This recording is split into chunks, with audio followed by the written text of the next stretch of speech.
St. John Bosco improved to 3-0 Friday night with a 47-7 win over Bishop Amat in a game that many expected to be a bit more competitive. Despite having three key players sidelined, the Braves still had more than enough firepower to defeat the Lancers, who fall to 1-1. Senior running back Jabari Bates was the story here. The sought-after college recruit carried 13 times for 173 yards and 3 scores. The Braves putting in the work ahead of their game against #1 Mater Dei coming up on October the 1st.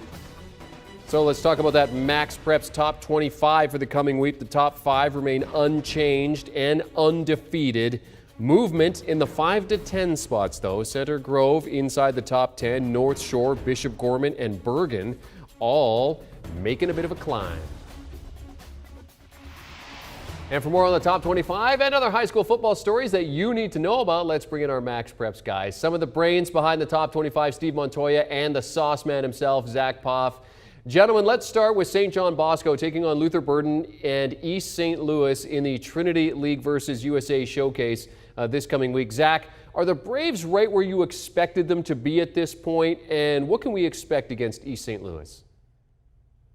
Yeah, they definitely are. I figured when we put St. John Bosco at number 3, you could have made a case they could have been number 1 to start the year. And, you just look at head coach Jason Negro.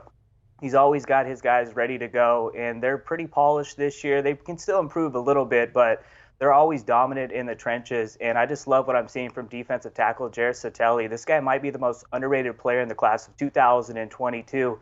Anytime you watch a St. John Bosco game, this dude stands out in the trenches. He's a big-time playmaker, stuffs the running game, and can also get pressure on the quarterback.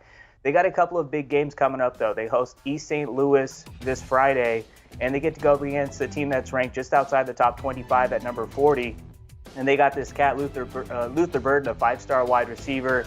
You know me, Jeremy, I'm about that sauce, and he brings it every Friday night. So this is going to be a fun matchup to watch him go up against St. John Bosco's very talented secondary. And then the week after that, they travel to Virginia to take on a very good Oscar Smith squad. So they're going to have those 2 games lined up. And then after that, they get a week off, and then they play Mater Dei on October 1st. So these next 3 to 4 weeks are going to be crucial for St. John Bosco. And there's a chance if they win these 3, they could take a jump up to number 1 spot in the top 25 rankings. But I'm loving what I'm seeing from Bosco, and especially with that 2-quarterback system they got going. And you mentioned Jabari Bates, man. This dude's having a big-time season so far this year, too.